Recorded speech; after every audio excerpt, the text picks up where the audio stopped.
Lektion 1 Jagen. Hallo Anna, hast du schon von Milo gehört? Er liebt es, Vögel zu jagen. Verwickel. Das klingt so interessant. Was für Vögel jagt er?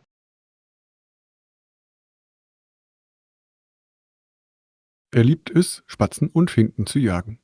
Sie sind schnell zu fangen und machen Spaß. Wurf, das muss spannend sein. Aber fängt er jemals welche? Manchmal. Er ist ziemlich verstohlen. Er geht aber auch gerne auf Mäusejagd. Musse. Das ist die Bandbreite der Jagd. Was bevorzugt er? Ich glaube, er genießt die Herausforderung beider Dinge. Mäuse sind schlau und knifflig. Das macht Sinn. Bringt er seine Fänge mit nach Hause? Ja, er prahlt oft mit seinen Preisen. Für ihn ist es wie eine kleine Trophäe. Wisses. Hat er noch andere Lieblingsbeschäftigungen? Milo liebt es, auf Bäume zu klettern, vor allem, um seine Umgebung besser überblicken zu können. Klingt, als hätte er viel Spaß. Ich wünschte, ich könnte ihn in Aktion sehen. Es ist ein ziemlicher Anblick. Er ist ein kleiner Jäger in freier Wildbahn. Lektion 2 Frischmärkte. Guten Morgen, Anna. Haben Sie schon einmal einen örtlichen Bauernmarkt besucht? Klar, ich liebe sie. Sie haben so frisches Obst und Gemüse. Absolut. Es ist toll, saisonale Produkte zu sehen. Was kaufen Sie am liebsten?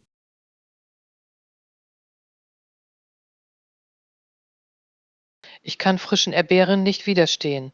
Sie schmecken viel besser als im Laden gekaufte. Ich stimme zu. Normalerweise nehme ich Tomaten. Sie sind so saftig und aromatisch. Ist Ihnen aufgefallen, wie lebendig alles aussieht? Es zieht mich wirklich an. Ja, und die Atmosphäre ist lebendig.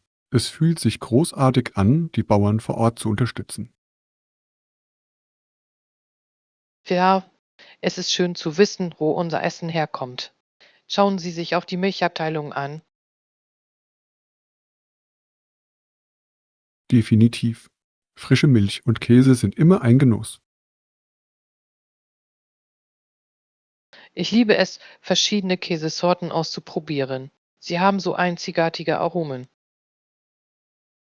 Ebenfalls. Irgendwann sollten wir gemeinsam einen Ausflug zum Markt planen. Lektion 3 Reise zur Jobsuche. Hi Anna, wie läuft deine Jobsuche?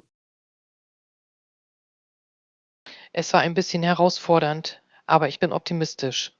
Ich hoffe, bald etwas zu finden, das zu mir passt. Das ist eine gute Einstellung. Haben Sie sich an vielen Stellen beworben? Ja, ich habe mehrere Bewerbungen verschickt.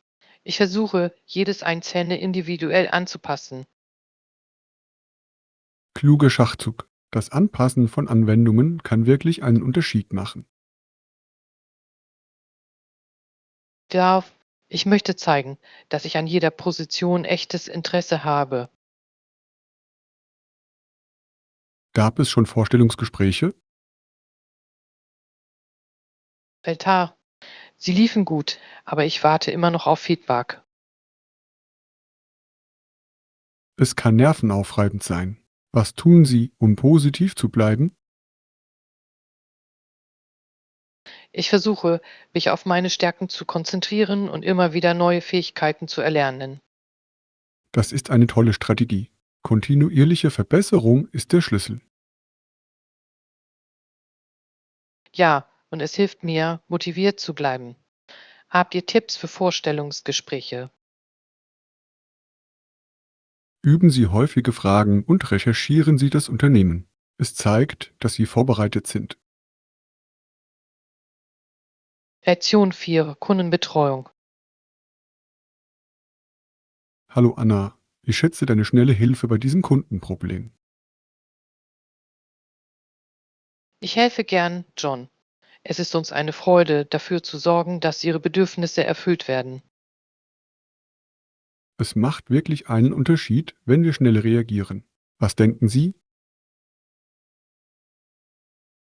Tiluf, eine rechtzeitige Kommunikation zeigt, dass wir unsere Kunden wertschätzen. Und es schafft Vertrauen, oder? Kunden kehren eher zurück, wenn sie sich gut aufgehoben fühlen. Ja, es ist, als würde man eine Beziehung aufbauen und nicht nur eine Transaktion. Welche Strategien sollten wir Ihrer Meinung nach nutzen, um die Kunden zu binden? Regelmäßige Check-ins können hilfreich sein. Es hält uns auf dem Laufenden und zeigt, dass wir uns um sie kümmern. Das ist eine tolle Idee. Denken Sie, dass personalisierte E-Mails gut funktionieren? Da durch maßgeschneiderte Botschaften fühlen sich Kunden besonders und wertgeschätzt. Reicht's? Wir sollten auch nach Projekten um Feedback bitten. Es zeigt, dass wir uns für Verbesserungen einsetzen. Definitiv. Feedback kann uns dabei helfen, sie in Zukunft besser zu bedienen. Genau. Die Gewährleistung der Zufriedenheit ist der Schlüssel zum langfristigen Erfolg. Lektion für fehlendes Wochenende. Guten Morgen, Anna. Hast du darüber nachgedacht, wie toll es ist, am Wochenende zu entspannen? Ja, es ist eine perfekte Möglichkeit, neue Energie zu tanken und das allgemeine Wohlbefinden zu verbessern. Definitiv. Was tun Sie normalerweise, um abzuschalten? Ich liebe Spaziergänge in der Natur. Draußen sein ist erfrischend. Das hört sich herrlich an. Ich genieße es, ein gutes Buch zu lesen und der Realität zu entfliehen. Lesen ist eine tolle Möglichkeit zum Entspannen. Irgendwelche guten Buchempfehlungen? Ich habe kürzlich einen Kriminalroman gelesen, der mich in Atem gehalten hat. Ich liebe Geheimnisse.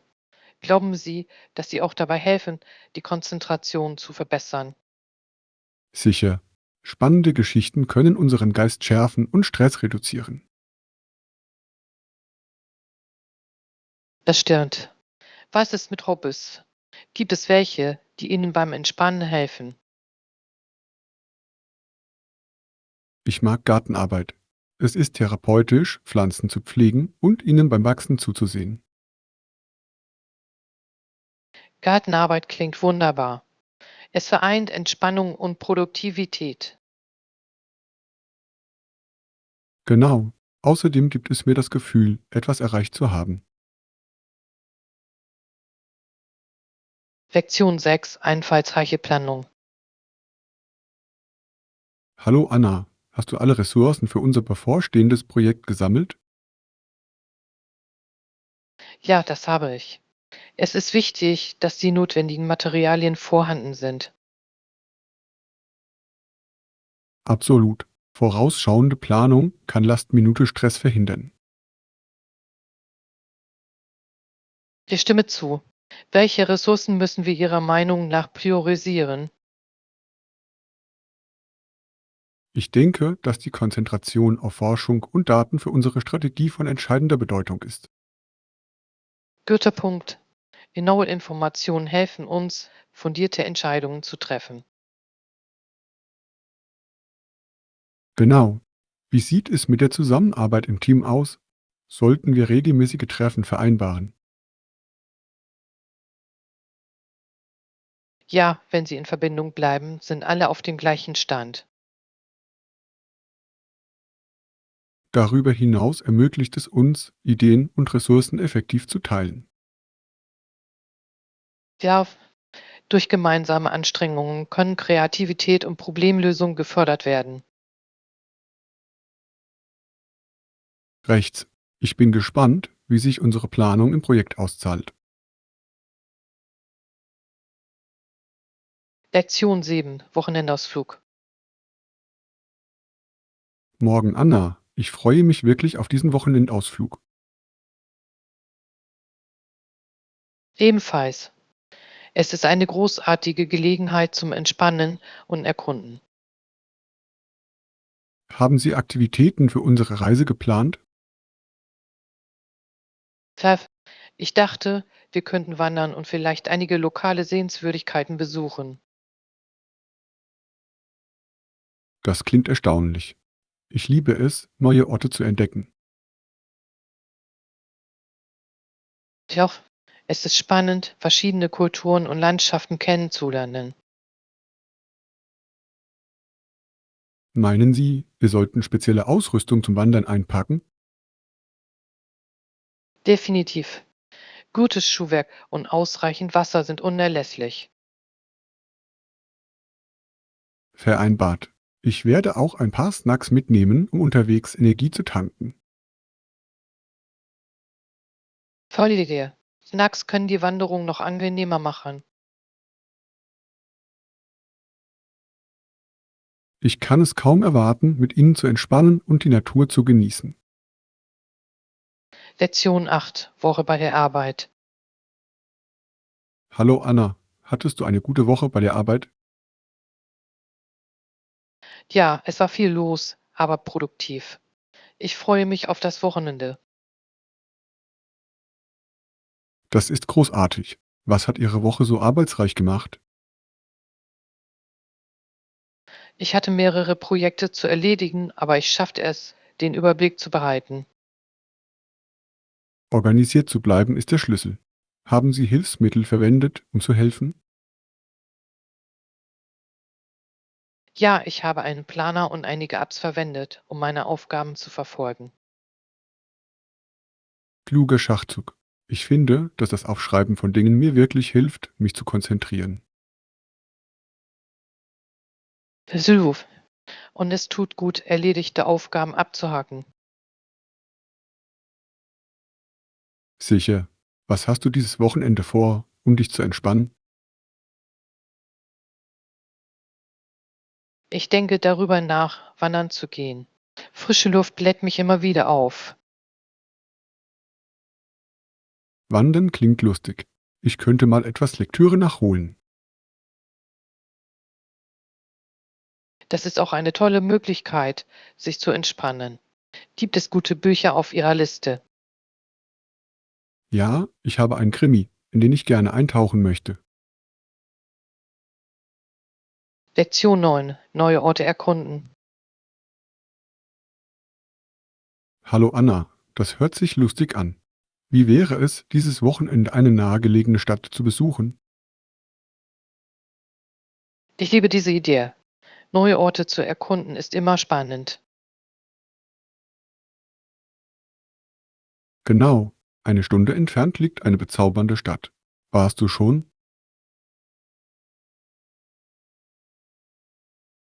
Nein, das habe ich nicht. Was ist das Besondere daran? Es gibt wunderschöne Parks und malerische Geschäfte. Perfekt für einen Tagesausflug. Das klingt herrlich. Gibt es dort gute Restaurants?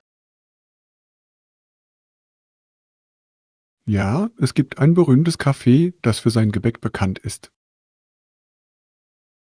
Ich bin auf jeden Fall dabei. Ich liebe es, lokales Essen zu probieren. Ich auch. Wir sollten unseren Besuch gegen Mittag planen.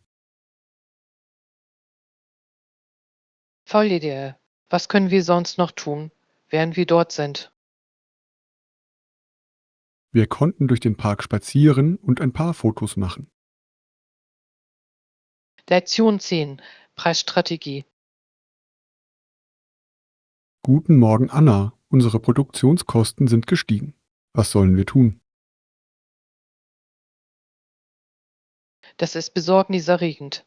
Können wir den Einzelhandelspreis senken, um mehr Kunden anzulocken? Es ist eine Möglichkeit, aber wir müssen zuerst unsere Magen analysieren. Ja, wir wollen unseren Gewinn nicht zu sehr gefährden. Genau. Was wäre, wenn wir stattdessen Werbeaktionen anbieten würden? Werbeaktionen könnten funktionieren. Sonderangebote könnten den Umsatz steigern, ohne die Preise zu senken. Guter Punkt. Wir könnten auch den Wert unserer Produkte hervorheben. Tja, die Betonung der Qualität kann die Preiserhöhung rechtfertigen. Rechts. Lassen Sie uns einige Marketingstrategien erarbeiten, um dies zu unterstützen. Folge dir. Zum Vergleich sammle ich Daten zu unseren Wettbewerbern. Perfekt. Gemeinsam finden wir die beste Lösung. Lektion 11. Pläne nach der Fahrt. Hi Anna, was sollen wir als nächstes tun, wenn die Fahrt beendet ist? Ich denke, wir sollten zum Picknick in den Park gehen. Das hört sich lustig an. Wir können uns entspannen und die Landschaft genießen. Tja, außerdem können wir mit ein köstliches Produkt-Mittagessen genießen. Ich liebe Potlucks. Jeder bringt etwas anderes mit. Was wirst du mitbringen?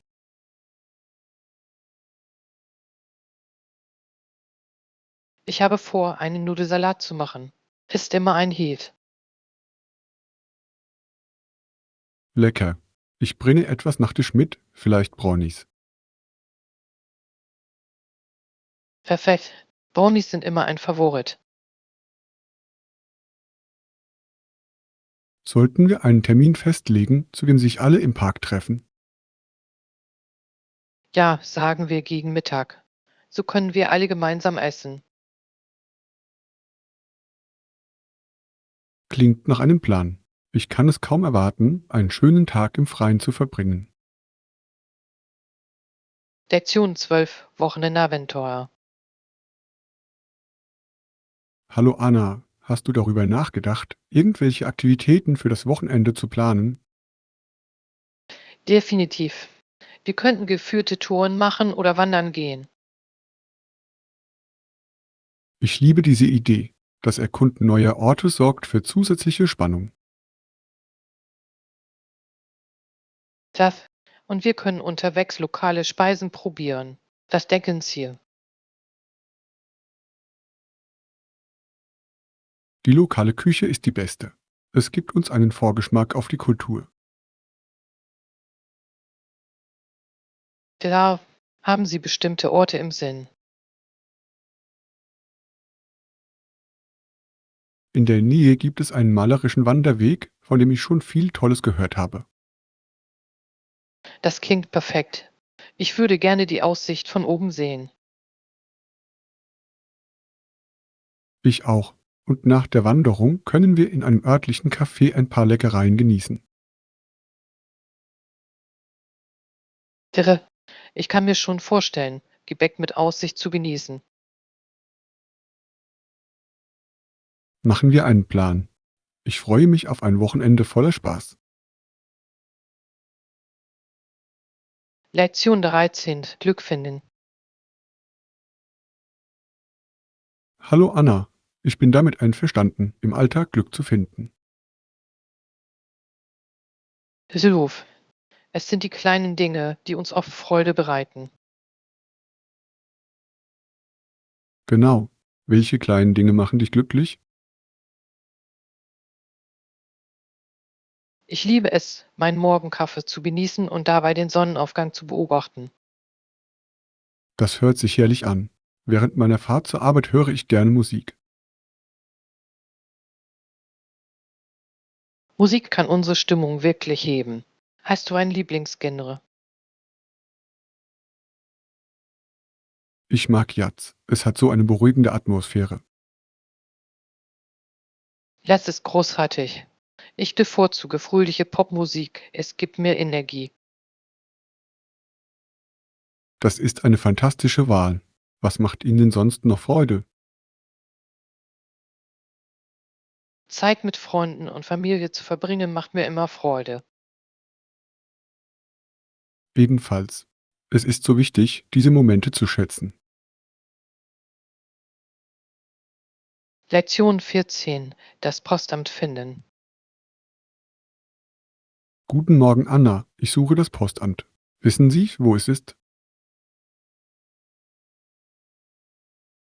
Ah, das Postamt ist gleich die Straße runter. Sie können es nicht verpassen.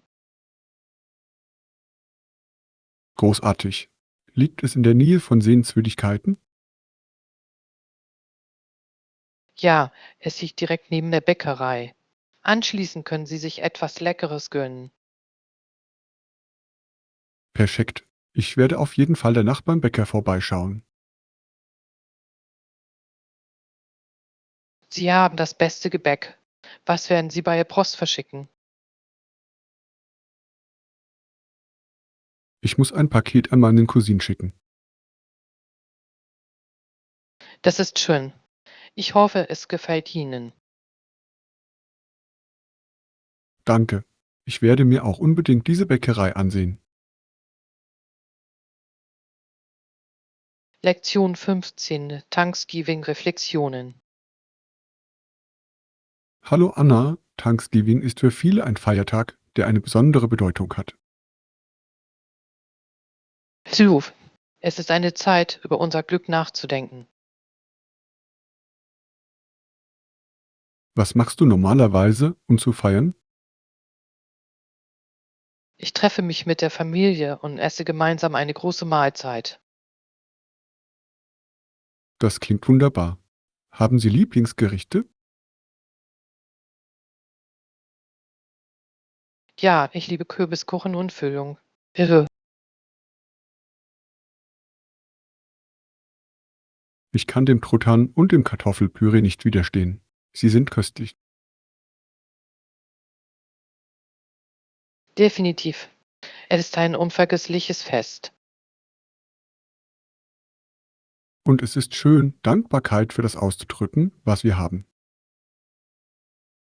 Lektion 16. Frische Produkte.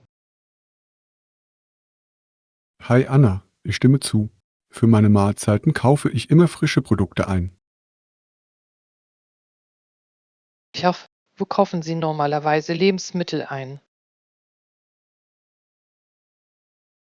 Ich gehe gerne auf den Bauernmarkt. Das Obst und Gemüse ist so frisch. Das hört sich großartig an. Normalerweise kaufe ich im örtlichen Lebensmittelgeschäft ein. Sie haben eine gute Auswahl, aber ich liebe die Atmosphäre des Marktes. Ja, außerdem können Sie oft direkt mit den Landwirten sprechen. Genau. Es fühlt sich gut an, lokale Unternehmen zu unterstützen. Und Sie können einzigartige Artikel finden, die es in regulären Geschäften nicht gibt. Absolut. Haben Sie in letzter Zeit neue Rezepte mit frischen Produkten ausprobiert? Tja, ich habe letzte Woche eine köstliche Gemüsepfanne gemacht. Hille.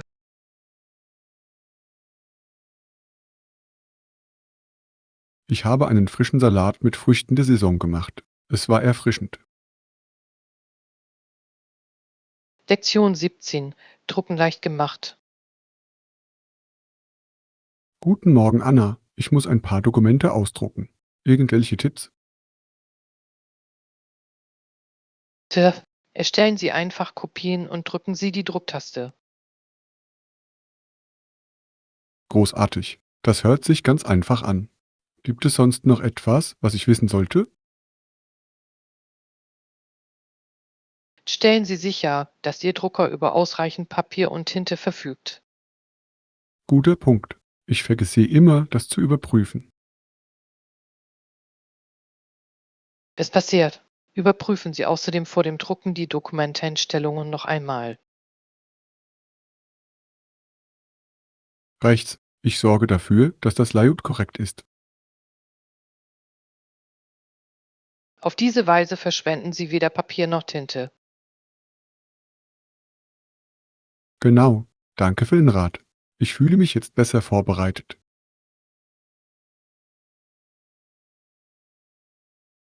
Lektion 18. Tipps für ein gesundes Leben. Hallo Anna. Ich habe tatsächlich ein bisschen Probleme damit, einen gesunden Lebensstil aufrechtzuerhalten. Ich verstehe. Es kann eine Herausforderung sein. Gibt es bestimmte Bereiche, die Sie schwierig finden? Ja, es fiel mir schwer, mich ausgewogen zu ernähren. Das ist üblich. Haben Sie schon einmal versucht, Mahlzeiten für die Woche vorzubereiten? Das habe ich nicht. Wie soll das gehen? Sie bereiten Mahlzeiten im Voraus zu, damit Sie gesunde Optionen parat haben. Das klingt hilfreich. Habt ihr Lieblingsrezepte für die Zubereitung von Mahlzeiten? Chef, ich liebe es, Quinoa-Salate und geröstetes Gemüse zuzubereiten. Das hört sich köstlich an. Das sollte ich auf jeden Fall mal ausprobieren. Lektion 19. Die Natur erkunden. Hallo Anna. Ja, es gibt einen namens Golden Valley Nationalpark. Oh, ich habe von diesem Ort gehört. Wofür ist es bekannt? Es ist für seine atemberaubenden Landschaften und Wanderwege bekannt. Das klingt erstaunlich. Gibt es bestimmte Wanderwege, die Sie empfehlen? Ja, der River Trail ist wunderschön und nicht allzu schwierig. Perfekt. Ich liebe Wege, die tolle Aussichten bieten. Gibt es dort für Tiere? Definitiv. Möglicherweise sehen Sie Hirsche und verschiedene Vögel. Das ist aufregend. Beim Wandern beobachte ich gerne Vögel. Ich auch. Es ist eine großartige Möglichkeit, sich mit der Natur zu verbinden. Lektion 20. Ideen organisieren. Hallo Anna, um das zu erreichen, sollten wir meiner Meinung nach darüber nachdenken, unsere Ideen in Kategorien zu ordnen. Das ist ein toller Ansatz. Wie schlagen Sie vor, dass wir beginnen? Wir könnten zuerst alle unsere Hauptpunkte auflisten und dann ähnliche Punkte zusammenfassen. Chef, so können wir sehen, welche Ideen gut zusammenpassen. Genau, es hilft, eine klare Struktur für unser Projekt zu schaffen. Es erleichtert auch das Erkennen von Lücken in unseren Informationen. Rechts. Gibt es Tools, die Ihnen zum Organisieren von Ideen gefallen? Ich verwende oft Minmaps. Sie stellen Konzepte und Zusammenhänge visuell dar. Windmaps sind effektiv. Aus Gründen der Übersichtlichkeit verwende ich lieber Checklisten. Checklisten sind auch nützlich. Sie halten uns auf dem Laufenden. Kombinieren wir unsere Methoden für einen umfassenderen Plan. Lektion 21. Die Kraft der Mathematik. Guten Morgen, Anna. Mathematik ist ein mächtiges Werkzeug im Alltag. Das ist es wirklich. Wie nutzen Sie Mathematik in Ihren täglichen Aktivitäten? Ich verwende es oft zur Budgetierung meiner Ausgaben. Es hilft mir, Geld zu sparen. Das ist klug. Ich nutze Mathematik beim Kochen, besonders wenn ich Rezepte anpasse. Genau, die Kenntnis der Maße ist in der Küche von entscheidender Bedeutung. Und Mathematik ist bei der Planung von Reisen wichtig, etwa bei der Berechnung von Entfernungen. Rechts.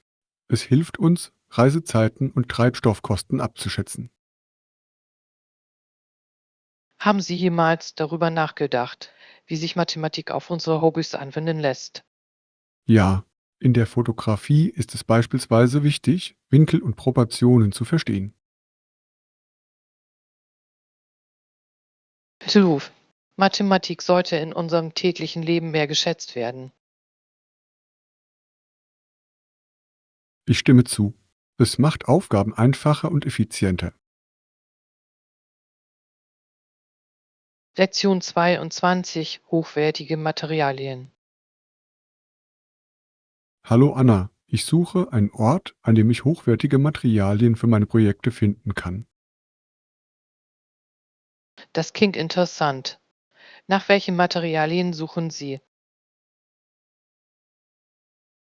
Ich brauche Künstlerbedarf wie Farben und Leinwände. Kennt ihr gute Geschäfte? Da in der Innenstadt gibt es einen tollen Kunstladen, der alles hat, was man braucht. Perfekt. Bieten Sie Ermäßigungen für Studenten an? Das tun Sie. Zeigen Sie einfach Ihren Studierendenausweis an der Kasse vor. Das ist großartig. Ich werde es mir auf jeden Fall ansehen. Und du? Welche Materialien benötigen Sie?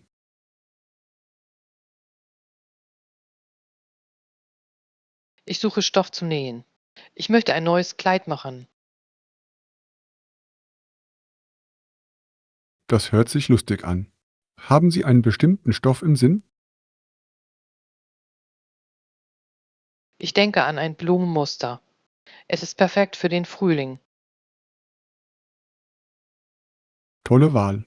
Blumenmuster sind immer fröhlich. Ruf. Vielleicht können wir dieses Wochenende zusammen einkaufen gehen. Das würde mir gefallen.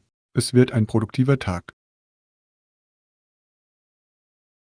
Lektion 23: Wochenendpläne. Hallo Anna, hast du Pläne für das Wochenende? Noch nicht. Ich bin offen für Vorschläge. Was haben Sie vor? Wie wäre es mit Wandern? Das Wetter soll schön sein. Das hört sich großartig an. Haben Sie eine bestimmte Route im Sinn? Ja, es gibt einen wunderschönen Wanderweg am See, den ich liebe. Ich habe von diesem Ort gehört. Es ist leicht zu wandern. Es ist moderat und eignet sich daher perfekt für eine unterhaltsame Herausforderung. Ich bin begeistert. Sollten wir ein Picknick-Mittagessen einpacken? Absolut. Ein Picknick nach der Wanderung wäre perfekt. Was sollen wir mitbringen? Ich kann ein paar Sandwiches machen. Ich bringe Snacks und Getränke mit. Es wird ein wunderschöner Tag im Freien. Lektion 24: Zusagen des Kongresses. Hallo Anna, hast du jemals darüber nachgedacht, wie wichtig Versprechen in der Führung sind? Auf jeden Fall, John. Sie schaffen ein Gefühl der Bindung. Was motiviert Ihrer Meinung nach Führungskräfte dazu? Ich glaube, es geht um Verantwortung. Führungskräfte wollen zeigen, dass sie es mit ihren Versprechen ernst meinen. Ja, wenn Führungskräfte andere bitten, sich ihrem Versprechen anzuschließen, entsteht Einigkeit. Rechts. Es geht darum, eine gemeinsame Vision zu schaffen. Was sollte Ihrer Meinung nach in solchen Zusagen enthalten sein? Schlüsselprinzipien wie Integrität und Transparenz sind unerlässlich. Sie geben den Ton für das Engagement vor. Vereinbart. Wie wirken sich diese Zusagen Ihrer Meinung nach auf die Mitglieder des Kongresses aus? Sie fördern das Vertrauen und fördern die Zusammenarbeit. Die Mitglieder fühlen sich motivierter, zusammenzuarbeiten. Ja, und wenn Sie sehen, dass diese Versprechen umgesetzt werden, stärkt das Ihren Glauben an die Führung. Das stimmt. Glauben Sie, dass die öffentliche Unterstützung für diese Zusagen von entscheidender Bedeutung ist? Absolut. Wenn die Öffentlichkeit ein Versprechen unterstützt, erhöht sich der Druck, es zu erfüllen. Es ist wie ein Gesellschaftsvertrag. Die Menschen erwarten von Führungskräften, dass sie sich selbst zur Rechenschaft ziehen. Genau. Und wenn Sie das nicht tun, kann das zu Enttäuschung und Misstrauen führen. Lektion 25: Die Macht der Namen. Hallo Anna, ich habe über politische Kernpartner nachgedacht und darüber, wie wichtig Namen sein können. Ein Vorteil, den Gouverneur Bush hatte, war sein bekannter Name. Hallo John, das ist ein toller Punkt. Ein bekannter Name kann bei Wahlen durchaus einen Vorteil verschaffen. Es baut sofortige Wiedererkennung auf. Genau. Tatsächlich lag das gute Abschneiden in einigen ersten Umfragen teilweise daran, dass die Leute bereits eine Verbindung zu seinem Familiennamen hatten. Das stimmt. Es ist interessant, wie ein Name bestimmte Gefühle oder Erinnerungen hervorrufen kann, insbesondere in der Politik. Glauben Sie, dass es Wählerentscheidungen beeinflusst? Absolut. Wähler fühlen sich oft wohler mit Kandidaten, die sie kennen. Es kann ein Gefühl des Vertrauens schaffen, noch bevor die Person die Richtlinien der Person kennt.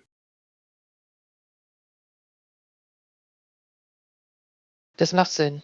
Vertrautheit kann ein wichtiger Faktor bei der Entscheidungsfindung sein. Ähnlich verhält es sich im Marketing, wo Markennamen die Entscheidungen der Verbraucher beeinflussen können. Ja, Marken, die es schon lange gibt, dominieren oft den Markt, einfach weil die Leute ihnen vertrauen. Es, es geht darum, im Laufe der Zeit einen guten Ruf aufzubauen. Aber glauben Sie, dass neue Kandidaten ohne Marken diese Herausforderung meistern können? Das gelingt ihnen insbesondere, indem sie starke Erzählungen entwickeln und auf persönlicher Ebene mit Menschen in Kontakt treten. Durch fesselndes Geschichtenerzählen können sie sich von anderen abheben. Das ist eine tolle Strategie. Authentizität kann bei Wählern und Verbrauchern gleichermaßen gut ankommen.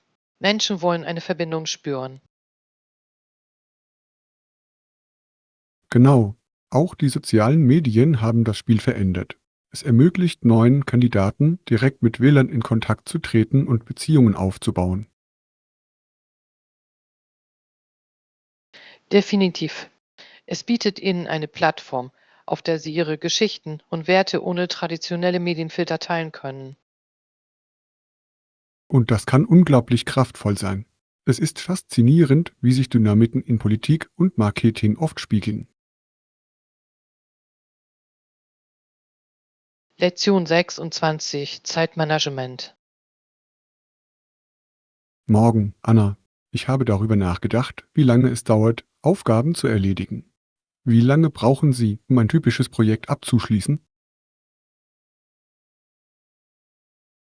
Hallo John, ich brauche normalerweise etwa 30 bis 45 Minuten, je nachdem, wie komplex das Projekt ist. Was ist mit dir? Bei mir ist das sehr unterschiedlich. Einfache Aufgaben dauern möglicherweise weniger als 30 Minuten, komplexere Projekte können jedoch einige Stunden in Anspruch nehmen. Das ist interessant. Ich finde, dass die Aufteilung von Projekten in kleinere Aufgaben mir hilft, meine Zeit besser zu verwalten.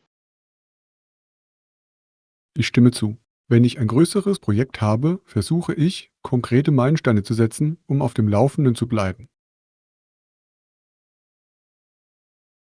Das ist ein kluger Ansatz. Das Festlegen von Fristen für jeden Teil kann dafür sorgen, dass sich das gesamte Projekt weniger überwältigend anfühlt. Genau. Es gibt Ihnen auch ein Erfolgserlebnis, wenn Sie jeden Meilenstein erreichen. Es hält die Motivation hoch.